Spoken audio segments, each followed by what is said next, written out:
Corona काल में पिछले एक साल के दौरान बाजार ने जबरदस्त एक्शन दिखाया। पिछले मार्च में बाजार ने बनाया बॉटम और उसके बाद जबरदस्त तेजी बनाकर नए रिकॉर्ड भी छूता हुआ नजर आया है। लेकिन वहां से अब बाजार बड़े शांत होते हुए नजर आ रहे हैं। बड़ा सवाल है कि पिछले साल आई इस चौतरफा तेजी को कितना टिकाऊ माना जाए, आगे किस तरह का डायरेक्शन रहेगा, पिछले साल के बॉटम में हमने क्या सीखा है और उसके बाद की जो रिकवरी बनी है उसमें आगे के लिए कहाँ आपको लर्निंग्स हैं। इन सब पर हमने की है इस खास सीरीज की शुरुआत बाजार के बॉटम से टॉप तक। आज इस दूसरी कड़ी में हमारे साथ कार्यक्रम में शामिल हो रहे हैं एचडीएफसी म्यूचुअल फंड के एग्जीक्यूटिव डायरेक्टर और सीआईओ प्रशांत जैन साहब, जिन्हें लंबा चौड़ा गहरा 35 साल से ज़्यादा का अनुभव है फंड मैनेजमेंट का और देश के सबसे बड़े और दिग्गज प्रतिष्ठित म्यूचुअल फंड में से एक एचडीएफसी म्यूचुअल फंड के वो हेड हैं लंबे समय से। प्रशांत जी, बहुत बहुत स्वागत है, धन्यवाद आपका। सबसे पहला सवाल तो यही कि मार्च के महीने में पिछले साल इसी दिन जो कुछ मूड माहौल था और आज के मूड माहौल में बड़ा फर्क है, बड़ा अंतर है। उस समय के सेंटिमेंट और इमोशंस में जहां डर था, आज उम्मीद है। पिछले एक साल में अगर आपके फंड मैनेजमेंट के कार्यकाल में मैं ये पूछूं, 30 35 40 साल का जो आपका अनुभव है, सबसे बड़ी लर्निंग आपके लिए क्या रही सर? अनिल जी, ये आपको नमस्कार और आपके दर्शकों को थैंक यू सर। नमस्कार। आई थिंक ये जो पिछला एक वर्ष गया, इसमें हम बहुत अच्छी सीखों को दोबारा से एस्टैब्लिश किया गया बाजार के लिए। इसमें एक सीख तो यही रही कि देखिए, बाजार का जो सेंटिमेंट है, ये एकदम इसको प्रिडिक्ट करना बड़ा मुश्किल है। और जब सेंटिमेंट या बहुत अच्छा हो या बहुत खराब हो, तो ऐसे समय में एक अच्छे निवेशक को एक अपना संतुलन बनाकर करना चाहिए। और हर ऐसे समय में जब सेंटिमेंट बहुत खराब है, तो हर विपत्ति के समय में एक बहुत अच्छी अपॉर्च्युनिटी या बहुत अच्छा अवसर निवेशकों को मिलता है। लेकिन ये कहना जितना सरल है, इसको करना उतना ही मुश्किल है, क्योंकि 1 साल पहले आपको भी मालूम है कि उस घबराहट के माहौल में बहुत कम निवेशकों ने पैसा लगाया। लेकिन आई थिंक जो बाज़ार में पिछले 1 वर्ष में हुआ, ये फिर से पुनः ये साबित करता है, जो मैंने कई बार कहा है कि the best opportunities are in the most trying circumstances. यानी कि बाज़ार में जितना माहौल खराब है, उसमें उतना ही ज़्यादा रिटर्न कमाने की अपॉर्च्युनिटी है। तो हमको केवल वैल्यू पे और लॉन्ग टर्म पे ध्यान देना चाहिए। क्योंकि देखिए, जो कोरोना था, जो लॉकडाउन था, इससे सभी सहमत थे कि कितना समय लगेगा एग्ज़ैक्ट ये हमको नहीं पता था, लेकिन इस बात से सभी सहमत थे कि लाइफ़ पे और इकोनॉमी पे इसका असर तो पड़ेगा, लेकिन ये एक कुछ समय के लिए असर है। लेकिन जब शेयर्स की वैल्यू 50% 70% घट जाती है, तो ये सभी को मालूम था कि लॉन्ग टर्म में ये वैल्यूज़ अच्छी हैं, लेकिन ऐसे समय में बहुत कम लोगों ने निवेश किया। मैं यही कहूँगा कि हमको वैल्यू पे ध्यान देना चाहिए, हमको लॉन्ग टर्म आउटलुक पे ध्यान देना चाहिए, ख़ास तौर से जब हम इक्विटीज़ के बारे में बात करते हैं। और एक जो आपके फंड को मैं कई सालों से ट्रैक भी कर रहा हूँ, फंड हाउस की आपकी सारी स्कीम्स को देखता हूँ सर, और आपकी जो फिलोसॉफी है इन्वेस्टमेंट की वो एक बड़ी इंटरेस्टिंग और साफ है। कैश में नहीं रहना है, इन्वेस्टेड रहना है।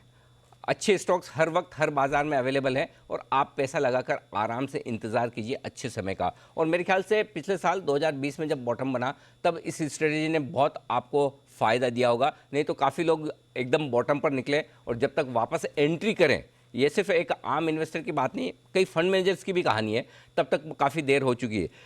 ये बताइए कि आपकी बाय एंड होल्ड इस स्ट्रेटेजी ने कितना फायदा दिया पिछले साल मंदी में भी और वापस होने वाली तेजी में भी?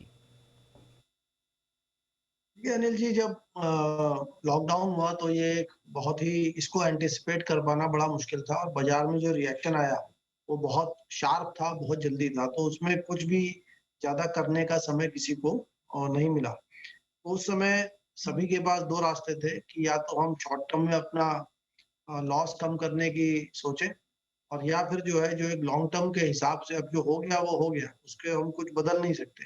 लेकिन ऐसे समय में हम लॉन्ग टर्म सोचें, तो हम लोग ने, जैसा कि इक्विटीज़ एक लॉन्ग टर्म एसेट क्लास है, तो वही किया। और जो शेयर्स हमको अच्छे लगे और जो ज़्यादा सस्ते लगे, हमने उसमें, जहाँ पे जो इम्पैक्ट था, वो नियर टर्म था, जिसकी वज़ह से वो शेयर्स कुछ खास सेक्टर ज़्यादा सस्ते हो गए। हमने उनमें निवेश बनाए रखा या हमने उनमें निवेश और बढ़ाया।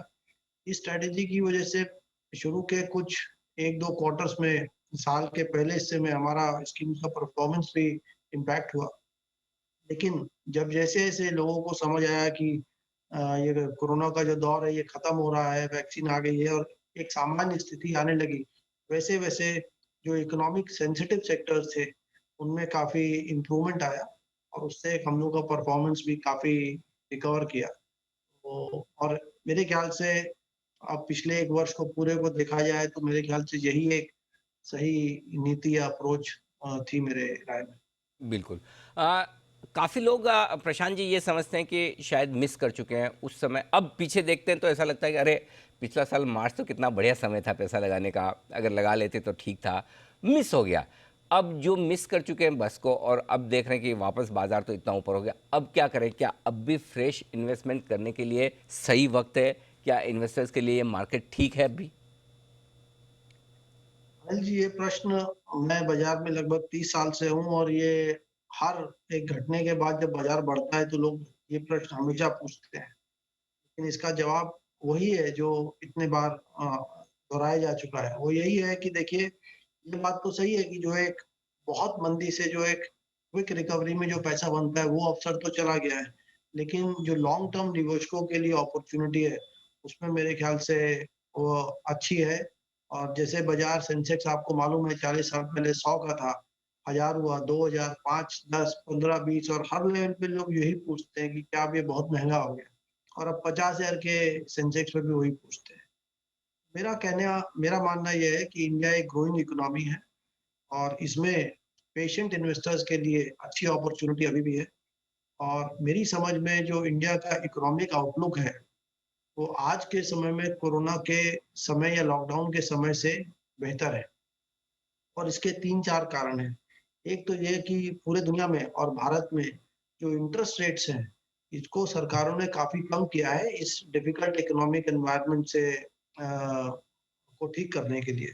तो एक कॉस्ट ऑफ कैपिटल जब कम होती है, तो वो इंडिया के लिए बहुत अच्छा है क्योंकि इंडिया एक डेवलपिंग इकोनॉमी है और हमको बाहर से काफ़ी पैसा अपने देश में निवेश कराना है, तो जिससे हम इंफ्रास्ट्रक्चर बना पाएँ। ये एक बहुत अच्छा समय है जबकि हम एक लॉन्ग टर्म का पैसा कम रेट में देश में इन्वेस्ट करा सकते हैं। तो एक ये फ़ायदा है।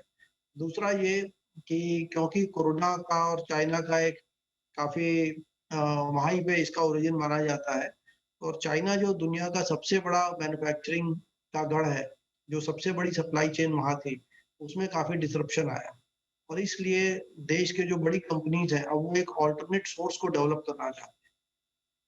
और यहाँ पे भारत की एक बहुत अच्छी भूमिका रह सकती है और इस अपॉर्च्युनिटी को सोचते हुए सरकार ने बहुत ठोस कदम उठाए, जैसे कि पीएलआई स्कीम लेके आए और वो जैसे हमारी जो ड्यूटीज़ हैं या और लॉज़ हैं, उनको ऐसे हम चेंज कर रहे हैं जिससे लोकल मैन्युफैक्चरिंग को एक बढ़ावा मिले और मैन्युफैक्चरिंग एक बहुत ही बड़ी अपॉर्च्युनिटी है और जैसे-जैसे हम इस पे कैपिटलाइज़ करेंगे, मुझे लगता है कि जो हमारी जीडीपी ग्रोथ है, ये 1 से 2% हर साल कई वर्षों तक केवल इसी अपॉर्च्युनिटी की वजह से बढ़ सकती है। आमतौर तो पर मुझे प्रशांत लगता है जी। जो सरकार का जी, जी, जी, प्लीज़, प्लीज़, बिज़नेसेस प्लीज़। के और इकोनॉमी जी, जी, जो बात पूरी करें। सपोर्ट है वो जी। इस डिफिकल्ट समय में काफ़ी बढ़ा। तो नेट-नेट मुझे ये लगता है कि आने वाले समय में हमारी इकोनॉमी काफ़ी अच्छा करेगी।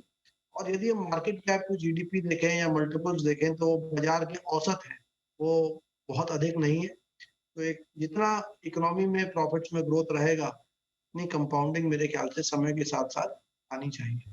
राइट, बहुत बढ़िया। अच्छा अच्छा सर, एक चीज़ और कि आमतौर पर हर बार जब तेज़ी होती तो लीडरशिप बदलती है, सेक्टर्स बदलते हैं और इस बार तो कुछ इंटरेस्टिंग ही देखने को मिला कि जो घर बैठे हैं सब लोग और कुछ काम नहीं हो पा रहा है, तो ऐसे स्टॉक्स जहाँ पहले कभी सोचते नहीं थे, वहाँ बड़ी ज़बरदस्त तेज़ी बनती हुई दिखी। अब चूंकि वापस हम पुराने लेवल्स पर आ गए, अब यहाँ से क्या, अब बाजार में जो रिकवरी और बढ़नी है इकोनॉमी में या फिर तेज़ी होनी है, तो कहाँ से लीडरशिप आएगी, कहाँ पर आपको वैल्यू अब भी नज़र आती है सर? अनिल जी देखिए, सरकार का पूरा ध्यान है कि हम इन्वेस्टमेंट्स का जो रेट है वो तेज़ करें, उसको बढ़ाया जाए। क्योंकि लंबे समय में ग्रो करने का जो एक सस्टेनेबल तरीका है, वो यही है कि पहले निवेश किया जाए, कमाया जाए, फिर खर्चा किया जाए। और सरकार का पूरा ध्यान उसकी सारी नीतियाँ इसी दिशा में हमको बता रही हैं। मुझे लगता है और जैसे ही इन्वेस्टमेंट्स बढ़ते हैं, तो वैसे ही क्रेडिट की डिमांड भी इकोनॉमी में बढ़ती है। बैंक्स का जो एनपीए का एक दौर था पिछले कई वर्षों का, वो खत्म ही सा हो गया है। मुझे लगता है कि इस बाजार में जितने भी इन्वेस्टमेंट रिलेटेड एरियाज़ हैं, चाहे वो बैंक्स हों, चाहे कैपिटल गुड्स कंपनीज़ हों, चाहे कंस्ट्रक्शन कंपनीज़ हों, उनमें अच्छी वैल्यू है। और दूसरा मुझे लगता है कि जो यूटिलिटीज़ हैं इनमें भी काफ़ी अच्छी वैल्यू है क्योंकि जो पावर का सेक्टर है, ये भी इंडिया में ग्रोथ का सेक्टर है। एक हमको और गौर करना चाहिए कि पिछले 1 वर्ष में एक नीति में चेंज आया सरकार की। वो था दीपम ने कहा कि अब हम सीपीएसई के जो ईटीएफ्स थे, वो नहीं लाएँगे और एक ही कंपनी के 2 ओएफएस में एक अच्छा गैप रखेंगे।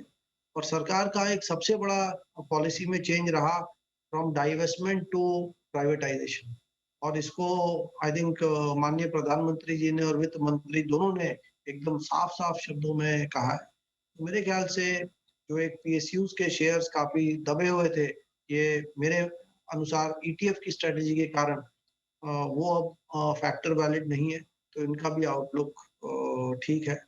और अंत में मैं यही कहूँगा कि मेरा ऐसा मानना है कि खाली जो कंज़म्पशन वाले शेयर्स हैं, वो काफ़ी महँगे हैं और ऐसा मेरा व्यू 2 साल से रहा है।